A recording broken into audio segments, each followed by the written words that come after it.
Good evening, everybody. This is John Desitel and Associates Real Estate. Welcome to my podcast. Today, I wanted to speak with you regarding SB 154. Many of you are aware, maybe some of you are not. There has been sweeping legislation in Florida in the last year and a half after the Starlight Condo Tower collapse. Several years ago, if you guys recall, there's been sweeping legislation regarding structural integrity reserve studies for these associations. Basically, in a nutshell, if you've got a 3-story or higher building in Florida, Florida is now mandating that those buildings have structural studies to discover, are there weaknesses in the buildings, things that we didn't know about before, so on and so forth. Sounds good on the surface of things. It's way overdue. The law is actually a lot more complex. I was reading the details on the legislation again today before I decided to make this. In a little more detail, it says that any buildings by the end of this year that are 30 years of age by the end of this year or have to have had a reserve study. Now, the problem is multifocal. Many of these buildings were built back in the 50s, 60s, 70s during a completely different time in Florida and American history as far as building code. For many of you, especially my Florida cracker friends, you know that back in the 50s and 60s, this was a good old boys shake your hand, look the other way, a little cash in my pocket for the building inspector goes a long way kind of deal. A lot of these buildings had major defects when they were built. We show them all the time up and down the county. Many of these buildings have had not one, not two, not three, a half a dozen special assessments over the years for various things that have come up along the way. Many of them that were just not built right to begin with, and or due to the condo association lack of maintenance over time and what have you. The problem is now the state of Florida comes in and they say, all right, we are going to mandate that all these buildings have reserve studies that used to be voluntarily, and they were based on, I think, roofing, paving, like parking and items over $10,000. It was voluntary, and so condo associations, up until this new SB 154, were allowed to get away with bloody murder, and they did. So a lot of condo associations either hired haphazard, half-ass inspectors that did a shit job in informing them on what they needed, or they didn't do them at all, or storms came along, like we had some over in Vero Beach a few years ago that did significant damage down the Space Coast area to some of the buildings over there. And these buildings, the building envelope, they weren't built well to begin with. So then, of course, the condo owners were stuck with massive repairs, special assessments, or association fees went through the roof. Here's my problem, though, with this. So we go and we first mandate that all these condo associations have to have these full reserve studies. And now they're based on 8 different components. And I apologize, guys. Roofing, plumbing, ventilation, heating, ventilation, air conditioning, structural envelope of the building, electrical, and I forgot the last 3.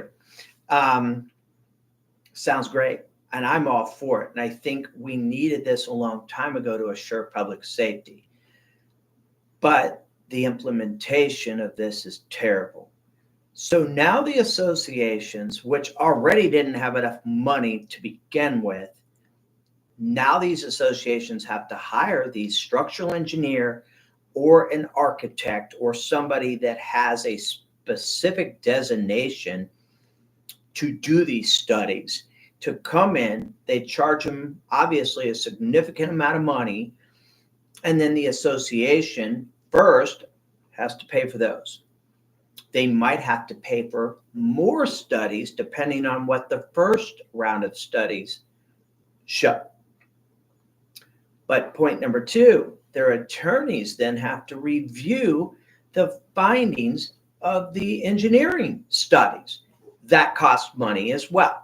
So now the association, many times due to bad building officials, bad building departments, inspectors, code inspectors, way back when the buildings were built, not doing their job, which represented county government or city government. Now the HOA is on the hook. Now they're told that you have to, by 2025, you, the association, have to fully fund these reserves unless there's at least 25 years of life, economic useful remaining life of one of these 8 component categories left. So obviously, if somebody's got, you wouldn't have to fund a reserve for building concrete building walls if those were going to last 40 more years. But let's say carports, and let's say the carports had a economic useful life of only 20 years. You would have to fund 1/20th of the estimated cost to do those carports 20 years. By the way, I'm all for all of this. We should have been funding condo association, fully funding them from the day one. But now these associations are told basically in a 2-year envelope, 2023-4 to 2025. In 2 years, we're going to take an association that had 5 damn decades in a lot of cases or more of deferred maintenance, of not collecting enough money, and we're all of a sudden going to mandate, hey guys, you've got to fully fund these reserves. That's a effing huge problem. So now a lot of these associations, I know because I've shown in them, are discovering that they have $1 million, $2 million, $3 million or more of deferred maintenance, of structural issues.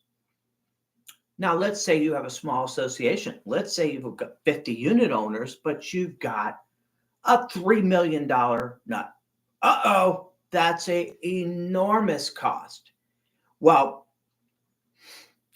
now these people are on the hook for special assessment because, first of all, they got to go back in time, fix all the boo-boos, and then have everything re-inspected, which costs more money.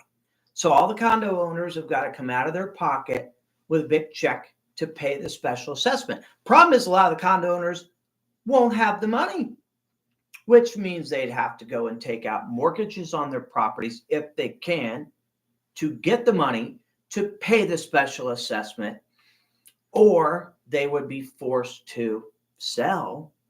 And if they're forced to sell, forced sales lead to, guess what, folks? Lower prices, which drag down the property values of the entire condo association. You following me? Now, going forward, many of these condo fees that lured retirees, middle-class people from the north, from Connecticut, Ohio, wherever, many of these condo fees for many, many decades were $300, $400 a month, which was a lot of money for a retiree. Now, all of a sudden, because they have to fully fund them, they're $1,100 a month. I am every day on the phone talking to people about condos right here. We're in Pinellas County, Florida. Well, holy shit, $800, $1,100, $1,500 a month, because now the condo association, we got caught with our pants down. We can't do $300 a month anymore because to really properly maintain our buildings, we're going to have to collect $1,100 a month.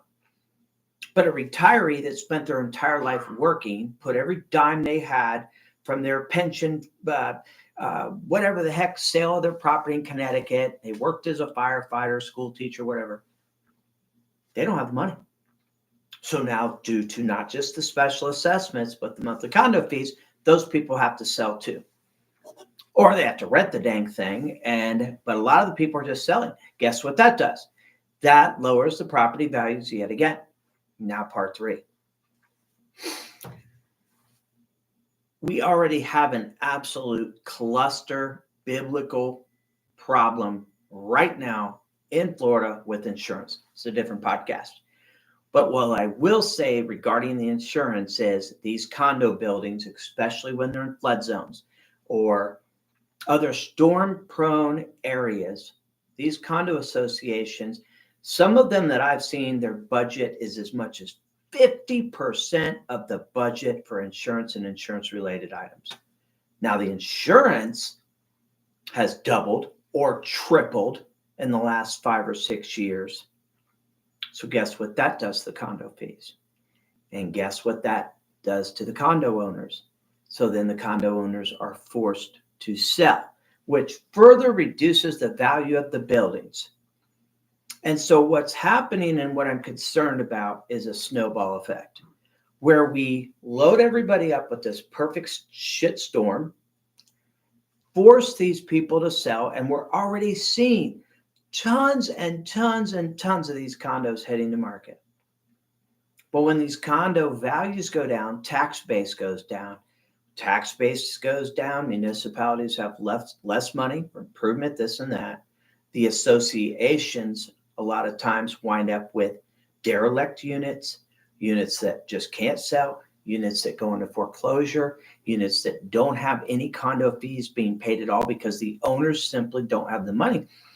They go into default. So now the association, instead of having a 95, 98% collection rate, accounts receivable, now all of a sudden they dropped a third or half of the people can't pay their bloody fees. We saw this in 2008, saw this for a different reason, same thing. So solutions, what the state of Florida and Ron DeSantis, who doesn't know his ass from his hole on the ground when it comes to real estate and when it comes to business, should have set a much larger timeline up for these associations to go from not being funded to fully funding the reserves. Instead of a year or two, we should have had a 10-year window.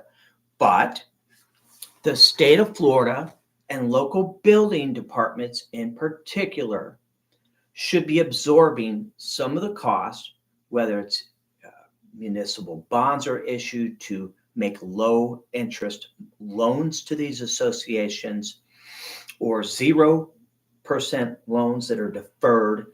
Some of these, let's take City of Clearwater. We'll pick on them. Let's say that the City of Clearwater, that there's an association in the City of Clearwater that's got a $2 million special assessment and the condo fees have doubled.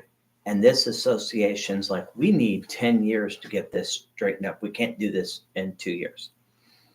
In my humble opinion, that stopgap, if they need that money, the original entity that allowed these buildings to be built should be on the hook for some of that responsibility. Now, you can argue on, oh my God, what do you mean? Would the city be liable? If it could be proven that the city looked the other way or passed a building and gave it the certificate of occupancy, knowing that there were defects at the time that it was built. The building was built with defects at the time. Cities should be on the hook. Absolutely.